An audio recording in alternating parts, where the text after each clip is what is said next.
direction les îles Canaries. Nous survolons et franchissons les Pyrénées. Puis nous longeons le Maroc. Nous apercevons le massif de l'Atlas enneigé, ce qui est rare. Puis ce sera l'atterrissage de nuit aux Canaries. Après avoir pris possession de nos appartements à l'hôtel du Jardin de la Caletas, au petit matin, nous admirons l'hôtel et toute son infrastructure, que nous n'utiliserons pas. Ce n'est pas le but de notre voyage. Nous prenons tout de suite la route vers Adège. Dans cette jolie petite ville, perchée au flanc de montagne, nous nous sommes garés et à pied, nous recherchons l'église typique de ces régions. Car derrière celle-ci, il y a les gorges de l'enfer.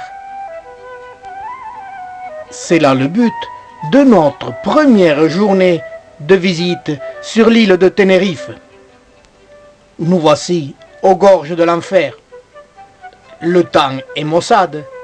Pour la marche, s'il ne pleut pas, ce sera mieux. Car par grosse chaleur, les gorges de l'enfer, c'est terrible et étouffant. 3 heures de marche sont nécessaires pour parcourir ces gorges par un sentier assez entretenu.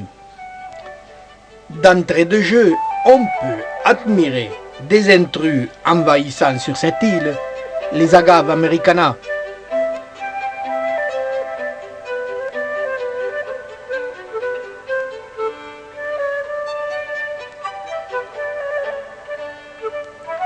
Malheureusement, ils ne sont pas seuls, ces intrus. Il y a en très grand nombre, à basse altitude, ces Opuntia indica barbarica. Par endroits, ils sont les maîtres des lieux. Cet Opuntia, dit le nid, est en nombre aussi important. Il a aussi les mêmes effets d'étouffement des plantes endémiques. C'est ces plantes endémiques de l'île de Tenerife que nous sommes venus voir. La plus grosse, la plus représentative de cette île, c'est l'Euphorbia canariensis.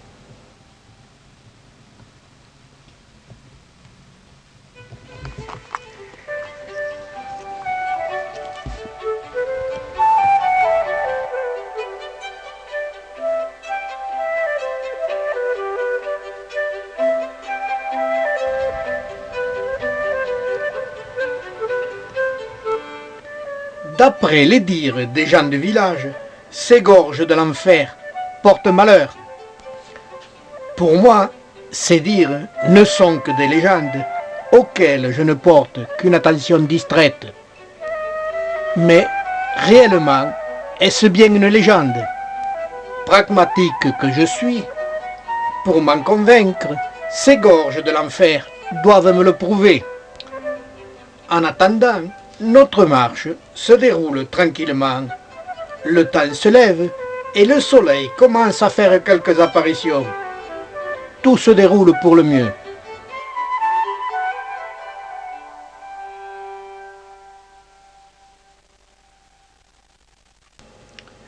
J'en profite pour admirer ces euphorbes canariensis et ces petites plantes en forme d'arbre que sont les Clenia neurifolia. Elles sont très belles, ces quelques espèces, devant l'entrée de cette grotte, qui sont légion dans les gorges de l'enfer.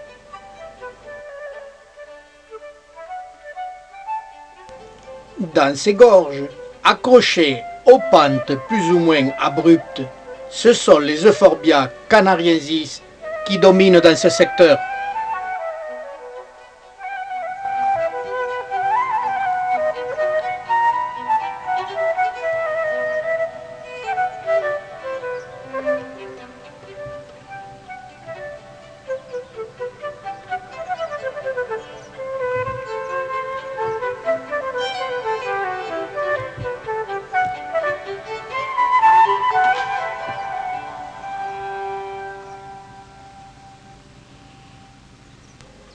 Notre marche se déroule tranquillement.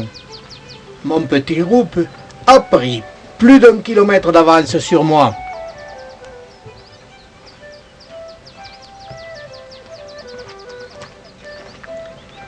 S'il y a une légende, c'est le moment pour qu'elle se manifeste. Je suis tout seul.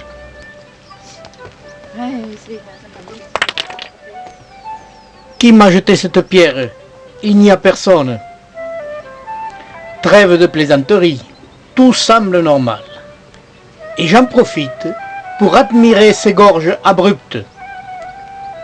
De chaque côté de ces gorges, couvertes de plantes succulentes, en majorité ce sont diverses espèces de forbes, et le senecio ou clégnat. Ces diverses espèces de plantes succulentes, euphorbes, clégnat, aeunium et opuntia, pas besoin de les rechercher. Toute l'île de Tenerife en est couverte. Cette végétation de plantes succulentes couvre toute l'île de Tenerife, du bord de mer jusqu'à une certaine altitude, de plus ou moins 1000 mètres. Après, la végétation change.